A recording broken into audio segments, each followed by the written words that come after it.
If you enjoy today's content, then please consider supporting Top Hat Gaming Man on Patreon. Yeah! Hello ladies and gentlemen, Top Hat Gaming Man here, and today on this channel I have decided to talk about the Nintendo 64 DD. Many people who grew up in the late 90s may have fond memories of reading about this thing in magazines. However, the system never seemed to materialise and ultimately got cancelled, putting the device on a mythical pedestal to most of us who grew up with Nintendo at the time. Although cancelled in most places, surprisingly the device saw a limited release in Japan and went down in history infamously as the worst selling Nintendo platform of all time. So today, ladies and gentlemen, we are going to look at this device, talk about the games and discuss exactly why this system was such an epic failure. This is the story of the Nintendo 64 DD. Yeah! Throughout gaming history, it is often considered that Japan seems to keep all the best tidbits to themselves. The Nintendo 64 DD is probably not one of those things, but it is still one of those tidbits of gaming technology that most of us gaming enthusiasts still will want, and many of us will never get to hold in our sweaty little hands. If you're one of the younger members of my audience, who mostly just plays with fidget spinners and iPads, Nintendo are a company who for the past several decades have released something known as video games. So when it came down to the naming of this device, the name Nintendo 64 simply refers to the name of the company, and the second part refers to the 64-bit processing unit the system has. When it comes to the DD part of the name, DD stands for Disk Drive, which is the Japanese word for disk drive. The disk drive took its own magnetic disks, similar to that of the floppy disk. If you do not know yet what a floppy disk is, then I suggest you talk to your dad, as I would not want to ever take a condescending tone in any of my videos. Back in the 90s, many of us were extremely hyped about the upcoming release of this system. IGN, currently famous for their flawed rating system and other scandals, fondly looks back at the platform, stating it was an appealing creative package targeted at a certain type of user that delivered a well-designed user-driven experience and a limited online experiment at the same time. One of the reasons the Nintendo 64 DD had the potential to be special was down to the software titles, hardware accessories and peripherals which could have been utilised with the system potentially. To explain what this means, the 64DD was itself a hardware device which was going to be inserted into the bottom of the Nintendo 64 via an expansion port and would allow for several things to happen. One was that you would be able to play enhanced or expanded versions of some of the current games, such as Super Mario 64. It allowed the user to make use of 64MB magnetic discs, a real-time clock, standard font and audio libraries, which allowed for more efficient storage, basically allowing games and programs to run better. Another thing was that with the appropriate software disk, you would be able to create your own games, including designing levels and characters. The 64DD allowed users to be able to create movies, their own characters and animations, which could have been implemented into various games and were shareable online. Nintendo lovingly referred to this tech as the first writable bulk data storage device for a modern video games console. To put it another way, the device in some ways was a similar concept to the Sega Mega CD, and also an improvement to what was offered by the Famicom Disk System previously. It sat underneath the Nintendo 64 in a similar fashion, and was inserted into the platform in more or less the same way. Unlike these previous efforts though, the DD was meant to be much more customizable and encouraged creativity. A rather spiffing idea if you ask me. I suppose it was quite refreshing for the time period as well, that Nintendo were actually going to allow their users some freedom to be creative in their own right. Many people would pour their love and dedication into their creations over the course of years using the DD. At the time, this system was also able to connect to the internet. The now obsolete service provider for this was called RandNet. For this time period, this would have been state of the art, on the basis that users would have been able to connect their Nintendo 64 to other Nintendo 64s connected to the same server. Technically, this meant they were able to share their creations using the online service that came with the year subscription pack offered by RandNet. In terms of spec, the 64's DD's CPU was a 64-bit NEC VR4300, which was created by the very same NEC who was behind the PC Engine. The GPU consisted of a 64-bit Reality Co processor. This was apparently a microcode reprogrammable TNL GPU. This GPU was supposed to have two integrated processors, which were the Reality Signal Processor and the Reality Display Processor. It also contained a video interface, audio interface, parallel interface, and a serial interface. The audio was actually supposed to have been CD quality too, which would have been significantly better than what was on the feeble Nintendo 64 at the time. Nintendo initially announced the 64DD back in 1995, but wouldn't actually release the system in Japan until the 1st of December 1999. Looking at 1995 alone, there was many important things going on. It was a very special year in gaming history. For example, the Satellaview was released in Japan for the Super Famicom in April, another Nintendo platform I intend to cover in detail on this channel very soon. In May of that same year, Sega released the Sega Saturn in America, and in July, the Nintendo Virtual Boy would make it onto the market in Japan before its very own swift demise.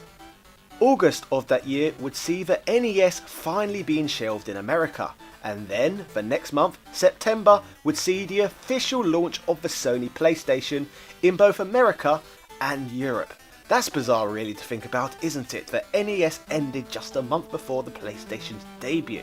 So, as you can see, it was an extremely important year for gaming, and Nintendo were quite rightly already thinking about the future and what they needed to do to remain on top, as by that point they were floundering and flailing like a Magikarp left by the side of a pond when you compare the Super Nintendo to the likes of what the Saturn and the PlayStation could both do. 1995 was a pretty embarrassing year for the company though, when you consider how they got left in the dust in the home console market and ended up suffering at the hands of the Virtual Boy. They needed something exciting to create some hype again, although little did they know that ultimately the Nintendo 64 DD would end up being a bigger mistake than any of their previous exploits. By mid-1995, the Nintendo 64 itself was more or less ready, though it wouldn't see launch until the following year. Nintendo had been toying with several ideas at the time, and you need to remember how protectionist Nintendo are. They had ended up choosing to stick with the old and expensive tech they knew, cartridges. But this doesn't mean they weren't thinking about how they could adapt the Nintendo 64 to try and keep up with the more technologically advanced competition, such as the PlayStation. In fact, they must have been absolutely kicking themselves in the end for not opting to take the CD storage media route. Despite seeing the immediate success the PS1 was seeing at the time, it still seemed too radical and scary at that point for Nintendo to release a CD-ROM based device, hence the conception of the 64DD, and decided to stick with their own disk drive. They were also trying to keep prices reasonable, knowing if they charged too much, they'd fall flat on their faces. Nintendo software engineering manager Jim Merrick is alleged to have said, "We're very sensible to the cost of the console. We could get an 8-speed CD-ROM mechanism in the unit, but in the under $200 console market, it would be hard to pull that off. The DD off the back of this time would end up being marketed for the equivalent of just $90 US, cheaper than the competition but less malleable for game designers. This would have made the DD, like the Nintendo 64 itself, an overall much less attractive option to design for than that of the dominant PlayStation 1. One of the most infamous things regarding the Nintendo 64 DD story was how ridiculously delayed this platform was in seeing a release. The device had its launch date pushed back on repeated occasions. One example of this was in May of 1997, when Nintendo hosted a press conference pushing the system's launch to March 1998. This was apparently down to the fact that Nintendo needed more time to work on the disk drive technology. Rather alarmingly, by E3 of 1997, Nintendo never brought along a prototype unit of the system to put on display at the event. Although an American release window was presented at this event for early 1998. In July of that year, Nintendo's Walt Disney stated, "We're hesitant to say what the status of the 64DD software lineup is. But if software doesn't come out consistently after we sell the 64DD, we'll be stuck. Don't worry, feel easy about the 64DD." Also in 1997, Nintendo of America Vice President George Harrison stated, "It will launch when it is ready, and when we have a compelling piece of software for it. But it's an accessory, and we all know the history of selling add-ons in this marketplace. And to be successful, we'd have to get a 60% to 80% penetration of this 64DD into the installed base of the Nintendo 64 to be considered a success. We can't just have a 10% or 20% of people buying it, otherwise it wouldn't make any sense to continue software support for it." One of the games that had been promoted for release on the DD was Mother 3.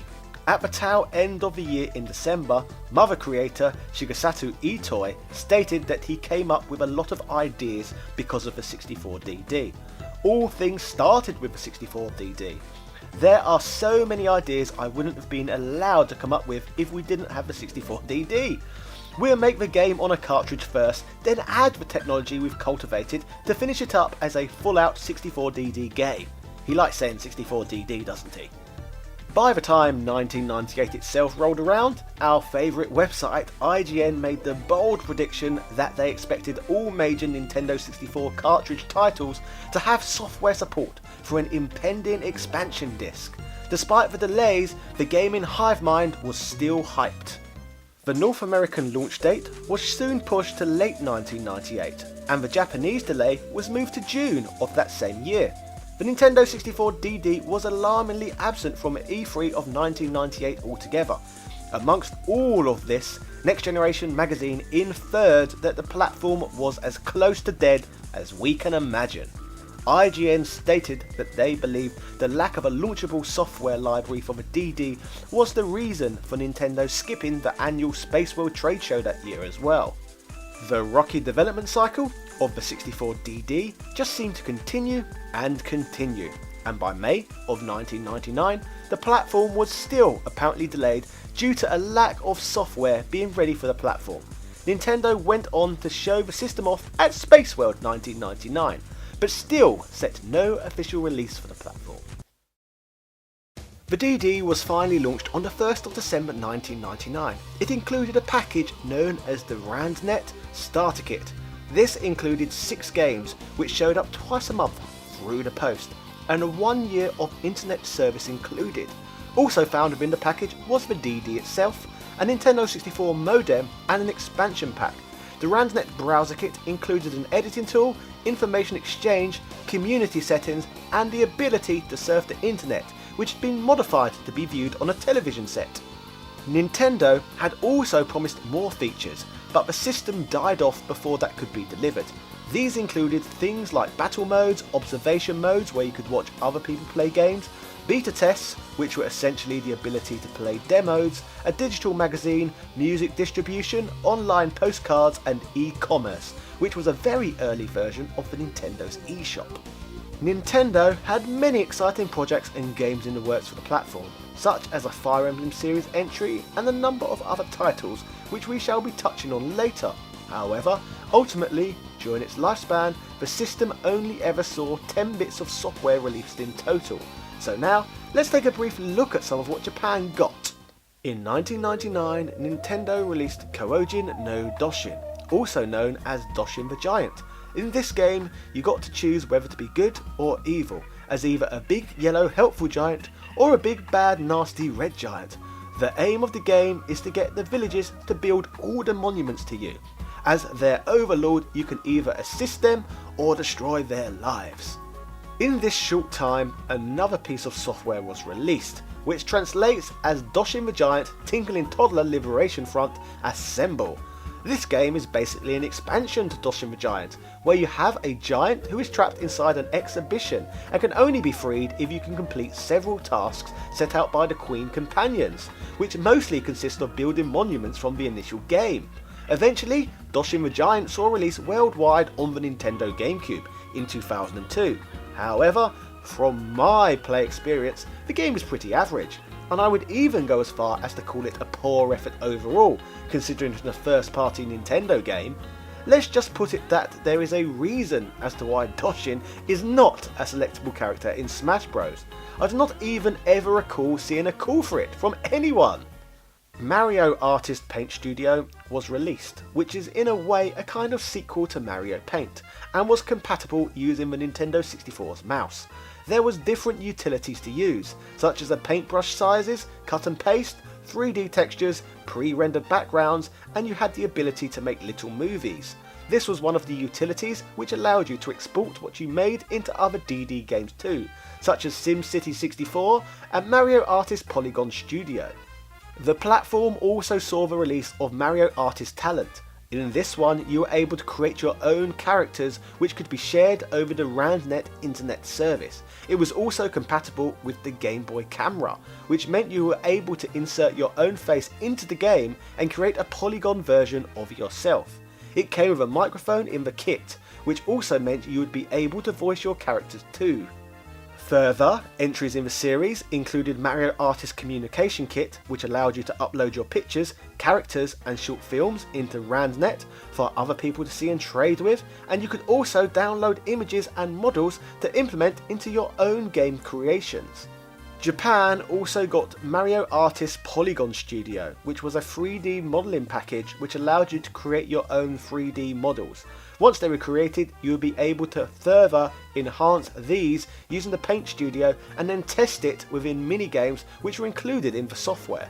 Simcity 64 is a city management simulator game where you act as a mayor and have to build up your city.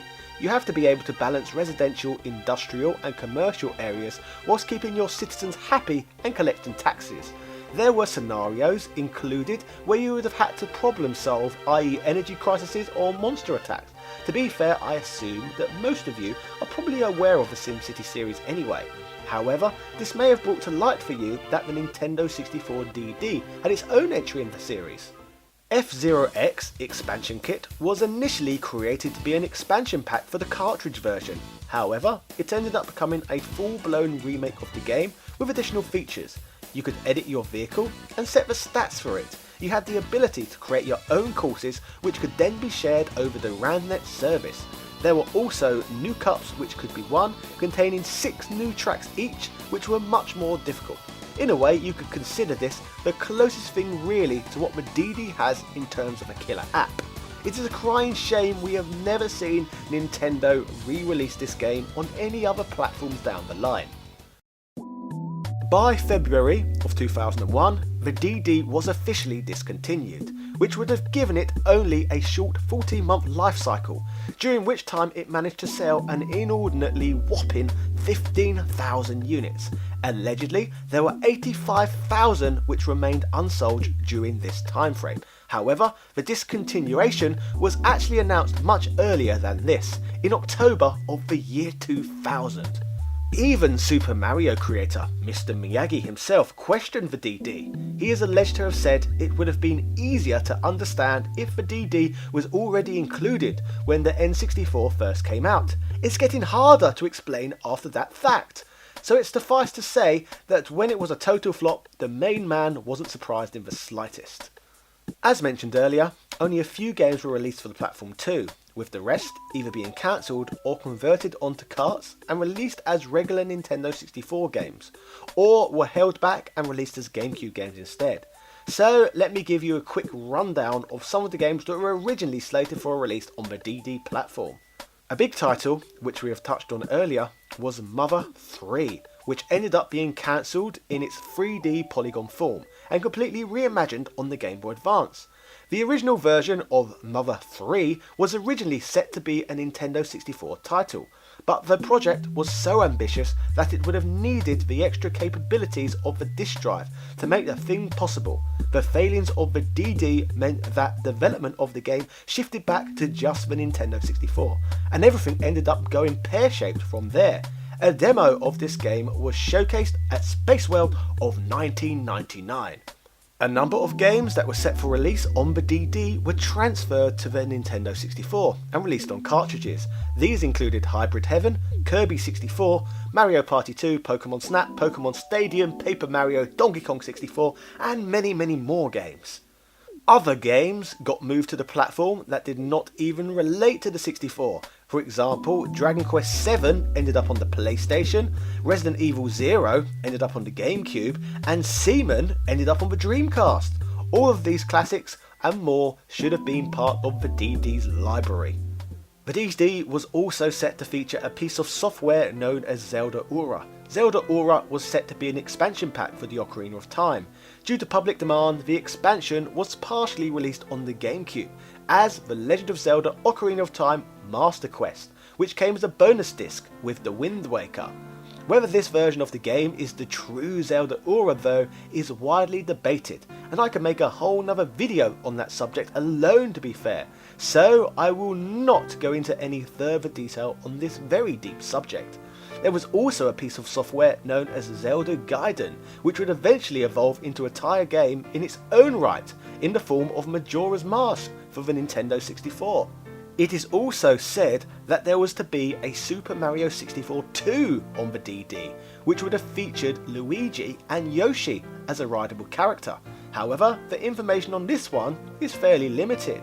Also amongst the 64 DD's casualties was Fire Emblem 64, which saw a similar fate to Mother 3 in the fact that it ended up being developed on the GBA instead, this time in the form of Fire Emblem The Binding Blade. If it wasn't for the huge amount of outrageous delays, maybe the 64 DD could have gone on to being something significant if you take into account the system's quality planned software library. But then again, console add-ons do not have the greatest track record when you look at the likes of the Jaguar CD, the Mega CD and the Sega 32X. You could make a strong argument that the DD was a bigger flop than all of those, but it is always fun to speculate what the DD could have been if it was not for all of the outrageous delays. To be fair though, I think it is quite a lot to ask someone to buy a games console, then fork out a load more money all over again for a system add-on.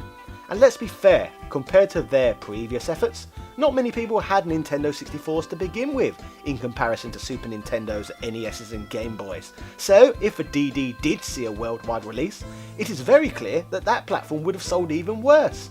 Then again, a nice cartridge / disk drive 2-in-1 could have been nice down the line, I suppose, kind of like the Sega Neptune which was proposed, in which I've also made a video about on this channel. To summarise, what is done, and the Nintendo 64 DD is one of the company's biggest mistakes in history. Despite all of this though, I still want one, just as much now as I did back in 1997, and I hope to add one and its software library to my personal collection sometime soon. The Nintendo 64 DD was a failure, and as a result is a highly sought after retro curiosity today. The disk drive may have never have gone as planned, but it doesn't stop the platform from being an extremely interesting and unique piece of gaming history. So, long live the 64 DD, I suppose. Well, if you ever consider the system to actually have been alive at all. Thank you for watching today's video. Let me know in the comment section what you think of the Nintendo 64 DD, if you own one, or if you are considering appropriating one for yourself. Which bits of gaming history would you like to see me cover on this channel in the future?